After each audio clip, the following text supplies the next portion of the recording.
que lo que hago cuando echo la materia orgánica fresca es espolvorear dolomita, que es un polvo de roca con magnesio y que parece ser es muy interesante para la formación de quelatos, según tengo entendido. Interesante, Ana, gracias. ¿Alguien de los que hace compost utilizaba la dolomita? No. ¿No? Bueno, pues ya hemos aprendido una cosa. Bueno, ¿puedo decir? Ah. Bueno, eso, el compost igual a Sara igual se le olvidó. Es un proceso que se da en la naturaleza en sí mismo. O sea, todos los elementos orgánicos se descomponen. Las hojas cuando se caen de un árbol se secan y se van descomponiendo.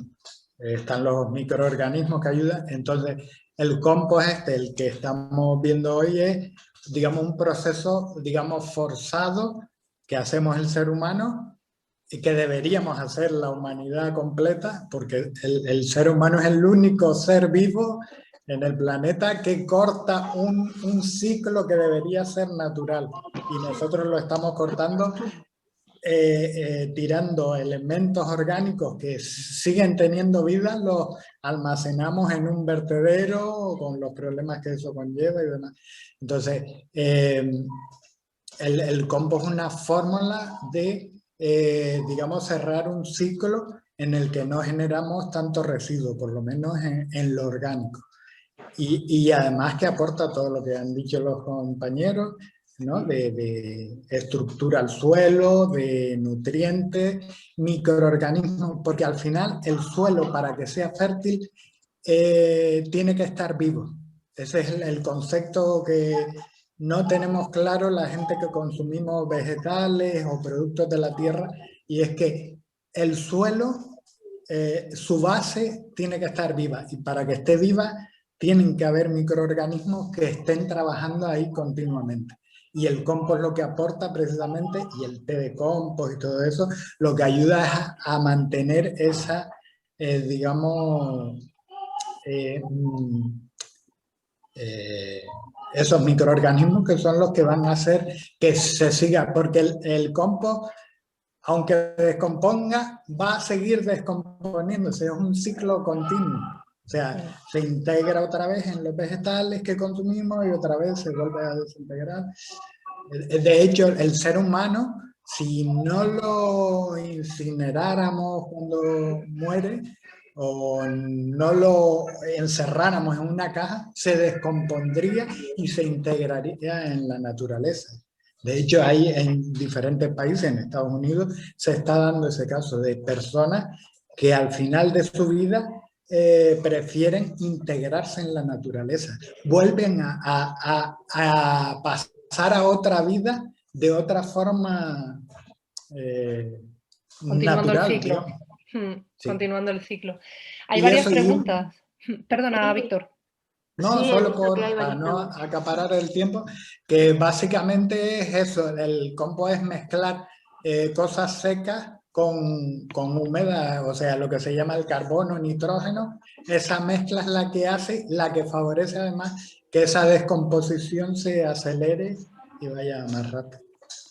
No. Correcto, gracias, Víctor.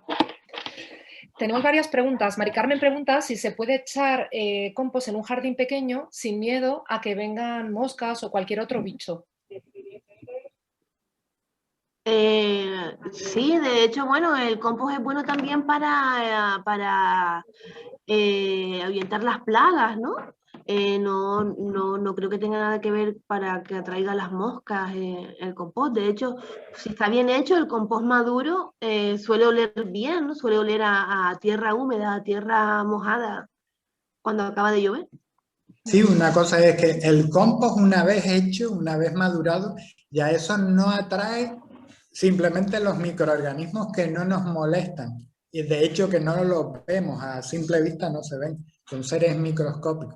Entonces el compost, en el proceso inicial, cuando hay materia fresca, sí es posible que se acerquen insectos, moscas y eso, pero con un buen manejo no debería haber esos problemas. Igual que los ratones. Les invito a todos a que vayan al terreno que hay entre el Colegio Príncipe de Asturias y la urbanización Costa Jardín y que vean el compost que hay en una gran montaña en la parte más al norte del terreno, que es una montaña de compost que Víctor nos cedió y procede de la compostera industrial de la Mancomunidad del Sureste, la compostera del Cabildo. Tenemos varias preguntas. Enedina pregunta cómo podemos localizar sitios que necesiten compost en caso de no tener un terreno privado. Ah, bueno, buena pregunta. Podemos aplicar, bueno, miramos primero, ¿no? Localizamos una zona, podemos aplicar el experimento que hemos aprendido en el vídeo y bueno, y si queremos repartir compost libremente por los parterres o por las zonas por donde vivimos y en vez de tirar escombros, tiramos compost, pues claro que sí, mucho mejor, ¿no? Javier pregunta que nos gustaría saber cómo es el proceso de aireación y el volteo. Vale, el proceso de aireación, bueno, se fijaron antes que enseñamos como una herramienta, que es como un tornillo sin fil, ¿no? Como una espiral, y eso lo introducimos en la compostera hasta el fondo, lo giramos y eso va haciendo que todo se vaya removiendo y se vaya generando aire. Si no tenemos ese aparato, también lo que podemos hacer es que voltear es abrir la compostera, sacar el compost hacia afuera con un sacho, removerlo bien y volver a introducirlo otra vez en la compostera, siempre fijándonos que toda la materia fresca quede cubierta por la materia seca. Si al remover se queda descubierta, pues le ponemos una capita por encima de materia seca. Julen pregunta, ¿hay que remover las capas superiores del compost cuando aportamos materia orgánica? Es decir, la materia nueva se va a quedar en la parte superior. ¿La tenemos que remover para que pase a las capas más inferiores? En principio no hace falta. Nosotros podemos ir haciendo el compost y podemos ir extrayendo el compost de la parte de abajo que ya esté maduro y podemos mantener la parte de arriba. No es necesario, si no es necesario voltear o no tenemos tiempo o no tenemos ganas o lo que sea. No es una obligatoriedad, a no ser que sea una necesidad porque tenga algún problema, ¿vale? Anka pregunta que ¿de qué otros materiales reciclados se pueden crear un compost enfocado a sacar un lixiviado, es decir, un humus líquido? ¿Alguna experiencia con la diferencia entre el compost para sacar tierra y el compost para sacar lixiviado? No lo hemos explicado antes, el lixiviado es el juguillo que va surgiendo de la descomposición de la materia orgánica. Lixiviado es lo que escurre, ¿vale? Y esto suele drenar hacia el terreno en el caso de una compostera natural, pero por ejemplo en el caso de una compostera con lombrices, pues se suele recoger, cae en la parte baja y se suele recoger y utilizar disuelto en agua. Sara, ¿quieres añadir más cositas? No, lo has Contestar. dicho todo, sí, desde mi experiencia, pues eso, la compostera siempre lo hacemos sobre la tierra, que absorbe todos los líquidos, y la vermicompostera, pues eso, tiene los lixiviados, que yo, perdón, los he mezclado con agua, en unos porcentajes, y lo utilizo también para riego, no en abundancia, porque puede ser un poco perjudicial, sino con moderación. Yo, si me permitís, sí. quería, Cristina, añadir que hay que insistir que el compost es un proceso de fermentación. Entonces, los organismos actúan a través de la temperatura y la humedad y el aire. Entonces, que es muy importante que todos los materiales no se compacten, sino que tengan aire. Por eso es lo de voltear y por eso es lo de echar las capas intercaladas, unas húmedas y otras secas, porque eso favorece la aireación del material, porque si os habéis fijado, cuando se deja una hierba cortada ella sola, normalmente pierde volumen, se compacta y enseguida se ve que le salen hongos.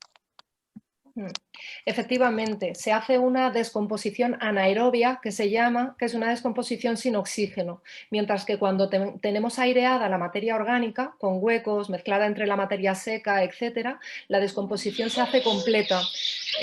Tengo que pedir a alguien del equipo que me sustituya, porque tengo una llamada que no puedo... Vale. Bueno, pues nada, Sara, si quieres, continúo yo leyendo las preguntas, ¿vale? Y tú contestándolas. Ainhoa ¿vale? dice que tenía una pregunta que quería hacer. Sí, sobre vermicompostera. Ainhoa, si quieres hacerla ahora, yo creo que es buen momento. Vale, hola. Bueno, gracias por el evento. Sí, mira, yo os quería preguntar, porque hace como 3 meses que tengo una vermicompostera, entonces, bueno, como es con lombrices, no sabía si, entiendo que tenéis experiencia, pero por si acaso. Entonces, una duda que tengo es, ¿cuánto tiempo tarda más o menos desde que empiezas a poner la materia orgánica hasta que, digamos, recoges el compost para poder ponerlo en las plantas? Más o menos. Bueno, supongo que eso dependerá de la cantidad de materia orgánica y de la cantidad de lombrices que tienen. También las lombrices, bueno, son los insectos, no tienen dientes, ¿no? Entonces ellos se van comiendo solamente la comida que esté más descompuesta. Entonces, dependerá también del tiempo que tarde. Si pones una cáscara de calabaza, pues tardará mucho más en descomponerse, por ejemplo, que, no sé, que una de zanahoria, por ejemplo. Vale. Es más finita. ¿Te puedo hacer una aclaración? Claro, claro, si alguien puede aportar algo, yo encantada, ¿eh? El tema de las lombrices es otro tipo de descomposición. Al final las lombrices lo que hacen es engullir, como tú dices, Sara, engullir alimentos y lo que aportan es estiércol, ¿no? Ese humo de lombriz que se llama estiércol al final. Las lombrices, las que se usan para devorar toda esa materia orgánica, las más usadas son las rojas californianas. Sí, tengo esas. Pues esas, hasta donde yo sé, tienen la capacidad de engullir su peso en 24 horas. O sea, una lombriz, el peso medio es un gramo y algo. Calcula que 1 kilo de lombrices va a poder procesar en materia orgánica en 24 horas. O sea, va a procesar 1 kilo de materia orgánica, 1 kilo de lombrices en 24 horas. Más o menos eso es para que te hagas una idea. Entonces tú vas viendo, y aparte lo bueno que tiene la lombriz roja californiana es que se reproduce muy rápidamente y a mayor cantidad de materia orgánica más se va a reproducir. Entonces eso lo vas a ir viendo tú según le metas más material. Tienes que tener en cuenta que no se produzca el proceso de compostar, que no se eleve temperatura, porque eso lo puede afectar. La lombriz de una piel sensible y le puede dañar. De todas maneras, ellas son inteligentes que van a huir de la temperatura, se van a poner en el techo donde estén o en las paredes del depósito, pero más o menos todo lo que puedas, la materia que le puedas poner que esté ya como ya en proceso de descomposición. Vale, o sea que... esa es otra de mis preguntas, porque nos dieron más o menos como 100 lombrices porque somos 2 personas, porque además somos veganos, entonces todavía tenemos más materia orgánica que podemos echar, y sí que es verdad que habíamos pensado lo de ponerlo a descomponerse antes de echarles, pero claro, nos da el miedo de que atraer a moscas, porque aquí lo tenemos en la terraza de casa, no tenemos un jardín. Ainhoa, bueno, Víctor, habla si quieres. No, digo, las lombrices primero tienen que estar sí cubiertas, o sea, en un depósito cerrado, que les dé aire, pero que cerrado, en la sombra. Sí, está en la sombra. Sí, sí.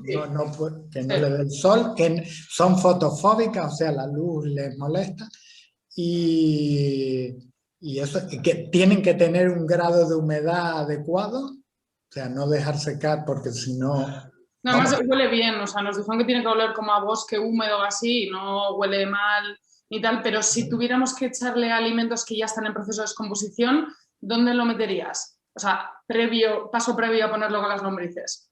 Pues con material semiseco, hojas secas, con ¿Vale? hojas secas va perfecto. Eso mezclarlo, humedecerlo. De hecho hay quien prepara en cubos y un cubo lo va ahí precompostando y ya cuando ha perdido temperatura o no la tiene, se lo incorpora ya, se lo va incorporando. ¿Sabes? Un cubo para ir compostando, digamos, semicompostando, porque tampoco tiene que estar compostado. Y ya es pues así, ¿no? Ir poniendo ese precompostado al írselo añadiendo a donde están las lombrices. Vale. Sí, de hecho, Cristina, que ahora está hablando por teléfono, pero ella puede dar más detalles, tiene una vermicompostera en su casa y ella lo que suele hacer para facilitar el proceso, para hacerlo mucho más rápido, es que todas las pieles, restos orgánicos, los pica con la máquina, entonces ya se los da no semicompostados, pero sí como si fuese un puré, vamos. Vale. Entonces eso les facilita el trabajo de una forma bastante rápida. Es otra opción, si en vez de querer llevar ese proceso de semicompostado y no quieres estar separándolos y tal, lo picas todo, se lo mezclas y funciona muy, muy bien. Y además si le echas borras de café, también las lombrices se vuelven locas y empiezan a multiplicarse que da gusto, así que es algo a tener en cuenta. Bueno.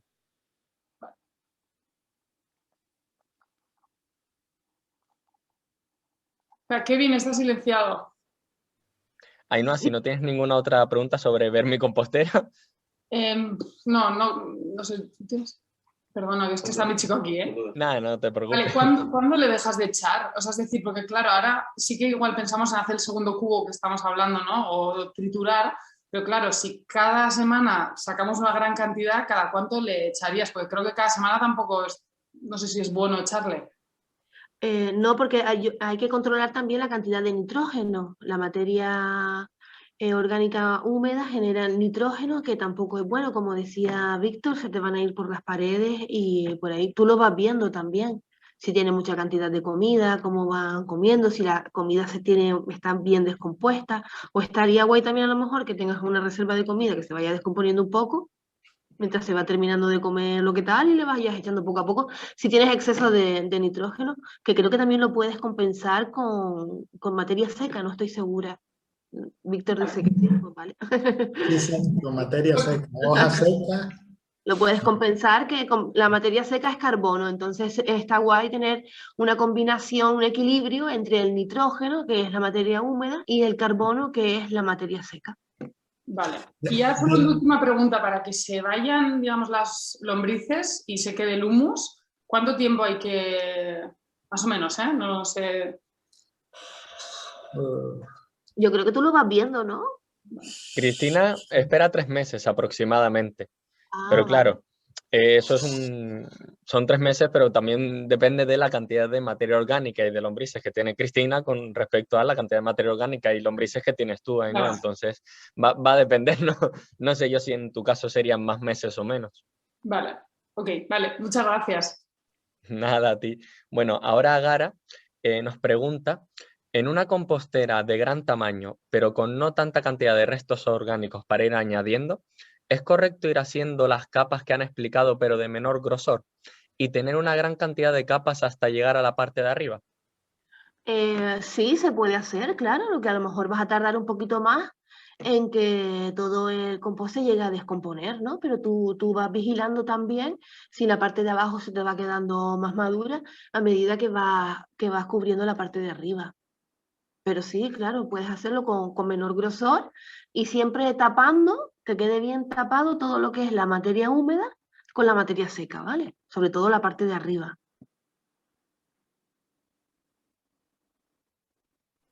Vale, pues en principio ya todas las preguntas que había en el chat han Si alguien sido quiere aportar respuestas. algo más Claro, o si alguna alguien tiene alguna otra experiencia, pregunta o experiencia que algo quiera que haya comentar. faltado por decir. Bueno, yo a veces el compost también tiene sus procesos de... Se puede acelerar, ¿no? Hay varios trucos por ahí y demás. Yo tengo mis propios trucos y que me funcionan. Que, por ejemplo, hago mis potingues, por decirlo de alguna manera.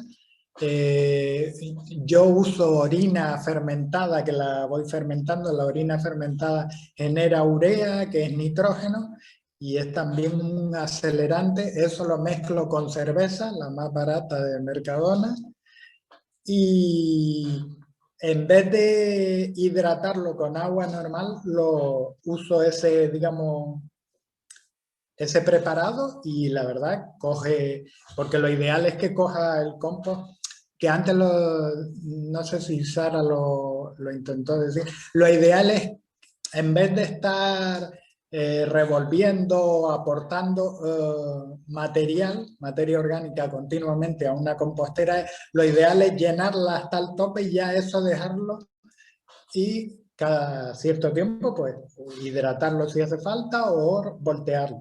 Y luego ya en otra compostera pues ir ahí apilando, digamos, pero ya intentar llenar una compostera ya sin tener que estar, no sé Sí, eso si... sería lo ideal, claro, pero muchas Exacto. veces no tenemos la cantidad suficiente y también podemos ir aportando. Se tarda un poquito más, pero bueno, también se puede hacer. Sí, sí.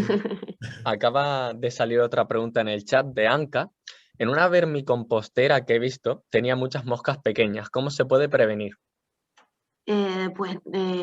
Ahí yo creo que las moscas pequeñas, estas no sé si te refieres a estas de la fruta y tal, puede ser porque a lo mejor hay mucha cantidad de comida que no se ha descompuesto o no le ha dado tiempo a descomponer las lombrices y a lo mejor puede generar este tipo de moscas. La verdad También, que Sara, puede no sé, ser porque yo no sé, la verdad que en este caso no sé. un exceso de humedad, Ah, también. ¿no? Y que eso, lo ideal es que la Ah, también. capa superficial esté con algo seco. Algo O, seco para... o Y también, si aún así hay también moscas, poner más cantidad hasta que se consiga no ver más moscas. o también, aparte de la humedad, como dice Víctor, también es una falta de aireación a veces. Si tú no lo pones con bastante aire, como está indicando que tiene que estar oscuro pero con aire. Si tú no lo pones con bastante aire, se estanca y eso hace olor y hace que atraiga a las moscas y a los bichos. Si no lo humedeces mucho y lo tienes con buena ventilación, no deberías, tanto en una vermicompostera como una compostera normal. Bueno, pues eso. Airear, no añadir suficiente materia orgánica y no humedecer mucho para que no proliferen esto. Hay otra pregunta que, bueno, Anka vuelve a preguntar qué tenía serrín, como en capa por encima y huecos pequeños en el cubo. Claro, yo entiendo de que eso significa que la aireación y que la materia y que la parte seca sí que estaba bien, pero que a lo mejor le está echando excesiva cantidad de materia orgánica, ¿no? Que es lo que está llegando a producir todas estas moscas, que no da tiempo a que esa materia orgánica se degrade un poco y las lombrices se la puedan comer. Mai nos pregunta, con una compostera comunitaria no familiar, ¿de qué manera se podrían controlar todos estos problemas que se están diciendo? Lo veo un poco complicado. Como indicó Sara, se puede hacer un guión en un papel en donde todo el mundo apunte si ha hecho algo y hablarlo por un grupo de WhatsApp o algo. Por ejemplo, si ustedes que van a hacer un compostaje se ponen de acuerdo y decir, pues este día vamos a regar y se rega, pues se apunta. Y así se sabe cuándo se regó. Y este día pues le vamos a añadir una capa de ramas secas y otra capa de verdura. Y así tú llevas un control, tanto tú como todo el mundo. Y así no lleva un descontrol. Porque sí es verdad que si tú estás todo el día echándole sin descontrol y regándolo, el compost no te va a salir, no te va a salir. ¿Contesté la pregunta? Sí, una cosita, un apunte más, Dani. Volví a la reunión, lo siento. ¿Tienes el micrófono apagado, Cristina? Sí, me dice que no. No, ¿No no, me lo oyen? tienes encendido. Sí, sí, Ujú. sí te Vale. escuchamos. Vale. Un apunte, no sé si han comentado que vamos a hacer una compostera comunal entre todos y que una cosa es llevar un diario del compost, como bien dice Dani, o repartir las tareas y que una persona se encargue de regar y de ver que la humedad es adecuada, que otra persona se encargue de tener siempre materia seca lista para poder echar cuando considere oportuno, etcétera. Si repartimos las tareas y se hace un grupo coordinado de todas las tareas, pues se consigue también ese cuidado que hay que darle al compost. Y bueno, les invito a quien quiera a participar en el experimento de la compostera comunal que vamos a hacer, porque bueno, cometeremos errores, aprenderemos entre todos, pero bueno, creo que la experiencia nos va a enriquecer y nos va a unir como grupo. Entonces, son todos bienvenidos, tanto quien quiera hacerlo de forma individual o doméstica en su casa, como quien quiera hacerlo comunal, tanto en otro sitio porque le pilla lejos, como en el propio barrio.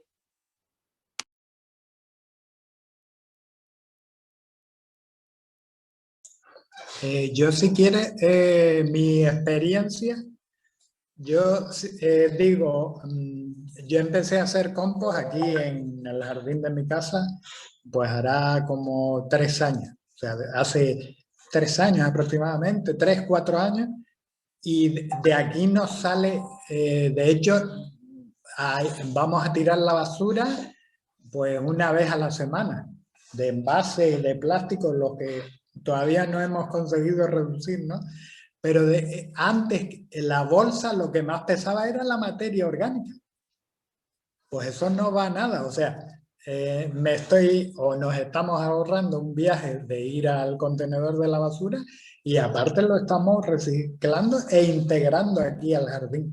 Y yo por eso muchas veces digo, hay un antes y un después en mi vida desde que empecé a hacer compost. O sea, lo Sí, de digo como hecho, experiencia muy personal. buena, porque de hecho lo más importante es ir creando el hábito de separar la comida. Yo también empecé hace un tiempo a hacer compost y lo que tengo es, por ejemplo, un tupper en la encimera de casa. Cuando pelo verdura o cocino o pelo fruta o lo que sea, utilizo ese tupper para tirar estos restos y lo dejo tapadito para que no me críe mosca de la fruta en la cocina. Cocino tal cual y una vez al día o 2 veces al día me lo llevo a la compostera y lo vuelco, de manera que no se queda ácido ni nada y está bien para meterlo en el compost. Cada cual tendremos que encontrar nuestra manera, pero lo más complicado es generar el cambio de hábito. Porque muchas veces decimos, ¿qué hace esta cáscara de plátano en el cubo de los restos? Y entonces es, ¡ay, se me ha olvidado otra vez! Pero bueno, que hay que aprender también en casa. Exacto, y luego está la experiencia personal que uno va aprendiendo. Por ejemplo, yo a veces las cáscaras de huevo las separo, pero porque quiero hacer harina de escalcio que lo aporta de una manera diferente. Cuando no se me apetece, pues va todo al compost. Lo mismo las cáscaras de cítricos son bactericidas. Un exceso de cáscaras de cítricos puede afectar al compost. También las separo y las composto aparte, puede ir una parte, pero que vamos, ¿sabes? Son cosas que uno va viendo, los ratones antes le tenía miedo, ahora digo, pues me agujerean por la compostera y me airean, me están facilitando trabajo. O sea, que al final no es tan malo. Y aparte, cuando está compostado ya no hay ratones, ¿no? O sea, son formas de ver las cosas y de cómo ubicarlas, ¿no? En cuanto al proceso, me parece también muy interesante que es un cambio de mentalidad. Ahora cuando vamos a cualquier sitio y tenemos que tirar la cáscara de plátano o lo que sea en una papelera, nos da pena porque decimos, oh, si es que esto es abono y lo estamos tirando fuera. ¿Sabes? Que te da hasta coraje decir, no puedo aprovecharlo. Pero bueno, poquito a poco espero que vayan implantando el quinto contenedor en todos sitios, pero aún así los que hayamos empezado el proceso o la aventura de empezar a compostar, pues ya tendremos el gesto y el hábito de separar nuestros restos orgánicos y de ir mentalizándonos de este cambio. Cristina, si quieres puedes seguir leyendo tú en el chat las preguntas, si quieres lo sigo haciendo yo, como tú prefieras. ¿Sigo yo? Vale. Ok, bueno, Naira, Julie nos pregunta que dónde hay compostera comunitaria en Gran Canaria, y a la misma pregunta Naira añade que en las composteras comunitarias, si hay gran cantidad de residuos orgánicos, pero poca cantidad de materia vegetal seca, ¿cómo se puede gestionar eso? Vale, ¿dónde hay compostera comunitaria en Gran Canaria? Hay algunos huertos urbanos en Las Palmas que hacen su propio compost, y supongo que, no sé, comunidades de vecinos, asociaciones de vecinos, colectivos. En el sureste lo que se hace es compost industrial, ¿vale? Ahí lo que se recoge también los restos de la comida cocinada, que era la diferencia con el compost comunitario, que no utilizamos los restos de comida cocinada. Y la otra pregunta era si no tenemos suficiente materia seca. Un segundo, Sara, antes de pasar a esa segunda, quiero añadir una cosa. Como ciudadanos, si sacamos la basura de nuestro terreno, es decir, de nuestra casa, de nuestro jardín, etcétera, estamos obligados a llevarla a un contenedor de basura, bien al de orgánico, y si nuestro municipio no lo tiene, a un contenedor general. Pero en este caso, por ejemplo, hemos conseguido un salvoconducto del ayuntamiento que nos permite hacer la experiencia piloto en el terreno, que es un terreno público. No cualquiera puede hacer una experiencia piloto en un terreno público. Lo digo porque se pueden encontrar con una denuncia que luego sea una gracia. Sí, es importante saberlo. Si no tenemos suficiente materia seca, bueno, pues a lo mejor esperamos a que se seque las hojas, las ramas y demás que tengamos, podemos esperar a que se seque. O por aquí había visto que también sí podemos utilizar el serrín, ¿no? Podemos ir a una carpintería a ver si nos ceden el serrín o lo venden, o no sé bien cómo sería eso, ¿no? Y otra cosa a añadir a lo que ha dicho Sara, perdona Kevin, es que en Barrios Verdes tenemos una trituradora doméstica, ¿vale? No es una trituradora industrial, pero está a disposición del que la necesite, tanto si va a hacer podas de jardín como si recoge ramas de cualquier lado, pues si no son muy grandes, se pueden triturar, hacer el serrín para tanto el compost doméstico como el compost comunitario. Que sepan que ese servicio está a disposición de ustedes, que pueden contactar con nosotros cuando quieran. Voy a poner en el chat el contacto de Barrios Verdes. Yo, Cristina, quería añadir que ojo con los serrines, porque si son de maderas tratadas, estás incorporando tóxicos al compost. Sí, es verdad. Hay que asegurarse de que sean maderas no tratadas. Y luego también pasa otra cosa, los serrines de maderas exóticas tienen sus propios componentes que actúan a veces como insecticidas naturales. Igual pueden inhibir los microorganismos o ciertos microorganismos, igual que pasa con los cítricos, que yo por lo menos los composto aparte porque son antagonistas. Los descomponedores de los cítricos son antagonistas con los descomponedores del compost general. Entonces yo lo que hago es los pongo en un recipiente con agua y cuando ya se han deshecho o tienen ya el moho correspondiente, lo incorporo al compost general. O sea, esos datos hay que tenerlos bien definidos porque si no estás generando un problema innecesario. Con respecto a lo que dice Ana, una planta que sí hay que evitarla, sí o sí. De hecho, creo que se está haciendo ya por parte de los ayuntamientos en el tema de las podas a la hora del compost industrial, evitar la adelfa. La adelfa, que es una planta ornamental que se ve mucho en jardines, es tóxica Y esa, por ejemplo, quien la conozca, pues no ponerla en el compost, por eso, porque es tóxica. Y luego también iba a hacer una aclaración sobre el tema del papel. Yo uso mucho papel que me dan de oficinas y demás, triturado ya. Y en general, ya hace años, las tintas que se usan, tanto en cartones impresos como en periódicos, por ejemplo, no son tóxicas. O sea, se pueden usar perfectamente. De hecho, yo periódico para compost uso cantidad también y en principio no hay toxicidad. Y luego con respecto a las bolsas de infusiones, yo las he hecho completas, se descomponen completas. Una vez detecté una bolsa que no, porque las bolsas de té deben ser de papel, de celulosa de esa que se descomponga Sí, fácilmente. pero hay algunas que no y algunas son materiales mixtos, ¿sabes? Vale. Y hay algunas, por ejemplo, voy a decir la marca Lipton, esas bolsas son como, no son de papel, son como sintéticos, ¿no? No sé Precisamente, qué materiales. sí, correcto. Por eso, Sara, el compost también te ayuda a saber qué tipo de envases son biodegradables o no. Ya eso me he dado cuenta. Y esas además que veo que no se descomponen, es que ni siquiera lo compro y a quien me la dio le digo, mira, que sepas que esa bolsa es... Porque imagínate, le estás metiendo temperatura. Yo creo y que te es vas tóxico, a claro. beber una infusión con plástico, vaya. Sí. Una infusión de plástico. Otra cosita, yo quería añadiros otra cosita. De donde yo soy, que es de Euskadi, deciros que tampoco podemos echar ni la ruda ni los tanacetos.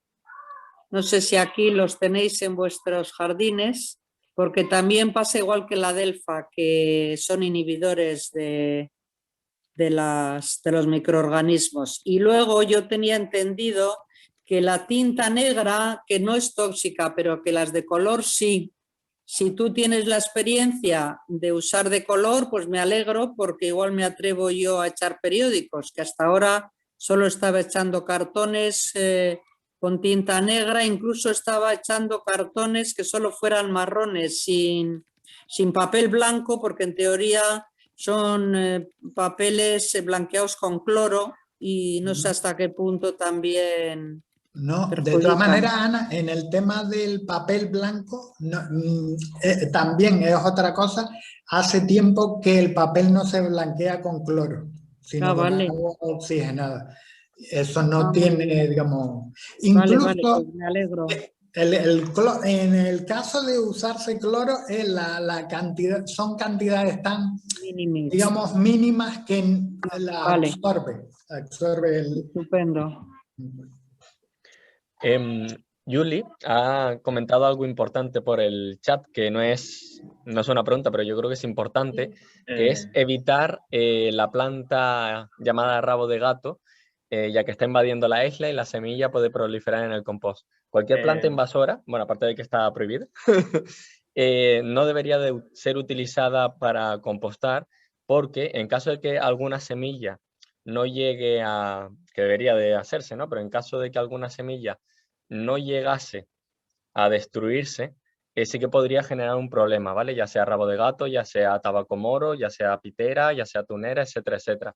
Entonces sería mejor que todas estas especies no se utilizasen para este tipo de compost, ¿vale? Bueno, con respecto a eso, Kevin, el rabo de gato efectivamente es resistente al fuego, tiene semillas latentes, por eso se ven en los filitos de las aceras y demás, pero eso hay un sistema para, en el caso de alguien que pudiera hacerlo, una fórmula sería inundar la planta completa en agua durante un mes, 2 meses, y una vez ya inundada, digamos, es como si se hubiese macerado, si se puede incorporar al compost, pero habría que pasar ese proceso, pero si no, directamente hay que cerrarlas en bolsas de plástico, pero bueno, es otra fórmula, ¿no? Para, digamos, reintegrar de forma segura una materia orgánica. De todos modos, yo a los que somos amateur, Preferiría decir que no tocásemos la de una planta invasora por la que podemos liar, porque puede ser parda. Ya. No, siempre en caso de duda, evitar esas situaciones, ¿no? Sí, gracias, Julen. Y gracias, Víctor. Sí, Julie vuelve a preguntar, que es una pregunta muy curiosa, ¿no? ¿Plantas que han tenido plagas se pueden poner en el compost? Es decir, restos de plantas que han tenido algún tipo de plaga, ¿puede ser puesto en compost? Pues no es aconsejable porque aunque la temperatura que llega es a 70 grados, normalmente mata todas las plagas, porque son temperaturas en donde esas plagas no suelen actuar ni existir, puede sobrevivir siempre una. Entonces no se recomienda. Por ejemplo, en el IF Monzón se está haciendo compost y las hojas de palmera no se utilizan para hacer compost por la plaga que hay hoy en día en las palmeras en Canarias, pues no se permite usar esas palmeras para hacer compost y se tienen que apartar y llamar a que vengan a buscarlas y tal. Entonces, se supone que deberían matar todas las plagas, el compost, pero siempre cabe la posibilidad, igual que las semillas, de que sobrevivan. Por eso no se suele usar plantas que tengan plagas. De todos modos, esto es para cuando vamos a sacar el compost de la zona. Es decir, si nosotros en nuestro jardín cogemos las hojas de las palmeras que están en nuestro barrio, están todas infectadas, por cierto, y las compostamos en nuestra compostera comunal para echar en el propio jardín, estamos dejando la zona foco sin salir. Es decir, somos zona foco, compostamos y lo dejamos en nuestra zona. No estamos esparciendo los propágulos de la plaga. Lo estamos dejando en el mismo sitio, no habría problema. Pero como ese compost salga de la zona foco, sería parda.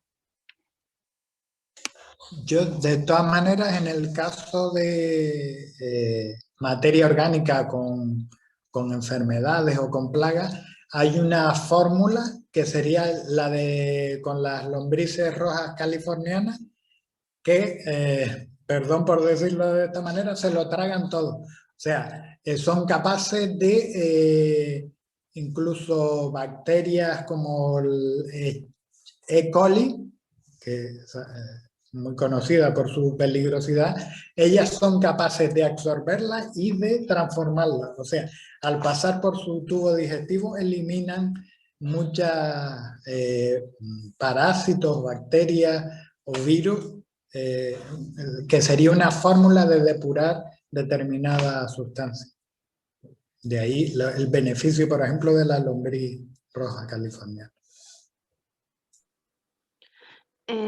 Estoy viendo que hay algunas preguntas sobre los cítricos y sobre las cebollas y ajo. Bueno, yo la cebolla y el ajo sí lo pongo a compostar sin ningún problema.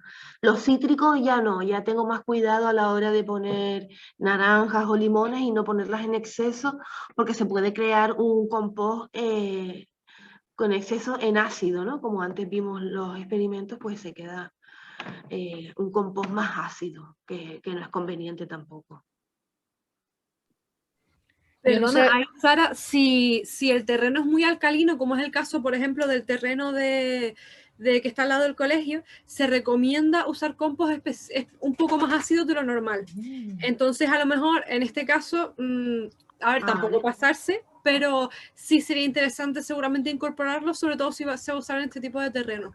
Claro, pues mira, otra de las utilidades que tiene realizar el experimento, ¿no? A la hora de elaborar un compost con unas propiedades o con otras, según las necesidades del suelo. Interesante. Yo respecto a las liliáceas, es decir, a los ajos y las cebollas, no sé de una compostera normal, pero sí en la vermicompostera, si se echan en exceso, no les gusta nada a las lombrices y lo dejan sin descomponer. Son difíciles de descomponer para ellas.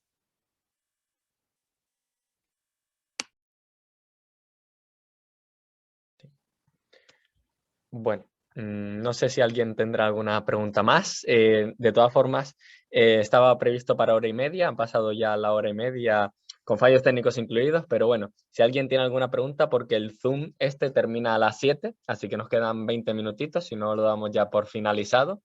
Así que nada, eso. Vuelvo a poner el contacto de Barrios Verdes por si alguien necesita cualquier cosa y voy a poner también el link donde está colgado el vídeo que no hemos podido ver correctamente porque les invito a verlo, realmente está muy bien hecho y lo explica muy clarito. Por favor que lo haga alguien porque me suena el teléfono. Vale, si quieres yo lo hago, sin problema. Vale, Sara, si no te importa poner el link del vídeo. Y bueno, Julie pregunta que cómo encontrar terrenos para compost comunitario. Realmente no se pueden encontrar los terrenos porque no existen terrenos para hacer compost comunitario. Lo que se está llevando a cabo en Costa Jardín, por ejemplo, que va a ser en el terreno cercano al Príncipe de Asturias, es que pues a través de Barrios Verdes, no sé, el conjunto de vecinos se ha puesto de acuerdo con el Ayuntamiento de Telde para solicitar el poder poner una compostera comunitaria y hacer esa prueba. Lo que se puede hacer en otras zonas es trasladar exactamente la misma solicitud, es decir, hablar con el ayuntamiento, con el concejal de Medio Ambiente y Parques y Jardines y solicitarle que en una zona comunitaria o en un terreno público del ayuntamiento se pueda llegar a poner un compost comunitario. Pero aparte de la zona de la Comunidad del Sur, no hay posibilidad de hacer compost comunitario, o sea, no hay terrenos específicos del ayuntamiento para hacer compost comunitario, sino que tiene que ser una iniciativa por parte de los vecinos para poder llevar a cabo esto, ¿vale? Y eso, básicamente. No sé si alguien tiene alguna pregunta más.